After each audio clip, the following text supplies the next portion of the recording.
ഇന്നലെ ചേച്ചി എളി ലീവ് എടുത്ത് വന്നേക്കായിരുന്നേ. നേരെ പോയത് ഞങ്ങൾ കുറച്ച് സാധനങ്ങൾ വാങ്ങാനാണ്. സപ്ലൈക്കോയിൽ പോയി വാങ്ങിയിട്ടോ. ഇതിൻ്റെ ചേച്ചിയുടെ ഫ്രണ്ടാണ്. ഞങ്ങൾ അത് കഴിഞ്ഞ് ട്രെൻഡ്സിലോട്ട് പോയിട്ടുണ്ടായിരുന്നു. ട്രെൻഡ്സിൽ പോയിട്ട് കുറേ നേരം വീഡിയോസ് എടുത്തുകൊണ്ടിരുന്നു. അത് കഴിഞ്ഞ് എന്തൊക്കെയോ ഇവിടെ നോക്കുന്നുണ്ടായിരുന്നു. എന്ത് വാങ്ങാനാണ് വന്നതെന്നൊന്നും എനിക്ക് മനസ്സിലായില്ല. ലാസ്റ്റാണ് മനസ്സിലായത് ഇവള് 2 ടീഷർട്ട് എടുക്കാനാണ് വന്നിട്ടുണ്ടായിരുന്നതെന്ന്.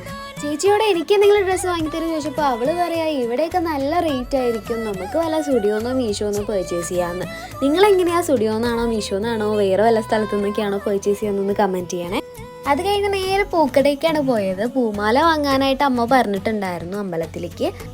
അതും വാങ്ങി, കുറച്ച് കാഷ്യൂനട്ടും വാങ്ങി, മുന്തിരിയും വാങ്ങി ഞങ്ങൾ വീട്ടിലോട്ട് പോയി കേട്ടോ. ഞങ്ങൾ ഇന്ന് മുതൽ ഡയറ്റ് സ്റ്റാർട്ട് ചെയ്യാൻ പോകട്ടോ. എല്ലാ ദിവസവും ഇത് തന്നെയാണ് പറയാറ്. നല്ല ഫുഡ് എന്തെങ്കിലും കണ്ടാൽ ഞങ്ങളുടെ രണ്ടുപേരുടെയും കൺട്രോൾ പോകും. പിന്നെ ഞങ്ങൾ പിറ്റേ ദിവസം മുതൽ ആകാൻ ഡയറ്റ് എന്ന് വിചാരിക്കും. ഞങ്ങളെപ്പോലെ ഡയറ്റ് ചെയ്യുന്ന വേറെ ആരെങ്കിലും ഒക്കെ ഉണ്ടോ? ഇന്ന് എന്തായാലും ഞങ്ങൾ 2-3 ചപ്പാത്തി മാത്രമേ കഴിച്ചുള്ളൂ. അത് കഴിച്ച് ഞങ്ങൾക്ക്